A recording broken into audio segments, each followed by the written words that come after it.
વર્ષ 2002માં લગ્ન થયેલા, પછી 2013 સુધી બંને સાથે રહ્યા હતા. પુત્રનો જન્મ પણ થયો હતો.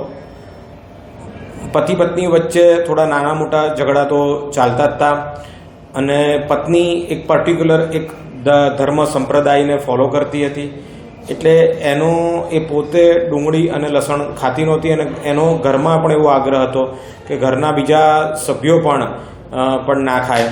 અને આને લઈને નાના મોટા ઝઘડા ચાલતા હતા, બીજા મનદુખો ચાલતા હતા. બંને વચ્ચે ડિફરન્ટ ઓપિનિયન હતા, બંને વચ્ચે મનભેદ હતા, વિચારભેદ હતા. એ ડિસ્પ્યુટથી 2013માં પત્ની ઘર છોડીને જતી રહી હતી અને દીકરો પણ પતિ સાથે જ હતો. દીકરો પણ છોડીને જતી રહી હતી તરછોડીને.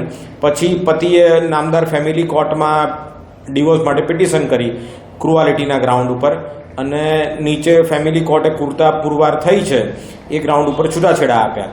અને એની સામે પત્નીએ નામદાર ગુજરાત હાઈકોર્ટમાં અપીલ કરેલી, પણ એની અપીલ ડિસમિસ કરવામાં આવી છે કે ભાઈ નામદાર ફેમિલી કોર્ટે જે ઓબ્ઝર્વેશન ને ફાઇન્ડિંગ આપ્યા છે એ બધા બરાબર છે, જસ્ટ અને પ્રોપર છે, એમ કરીને એની અપીલ કાઢી નાખવામાં આવી છે.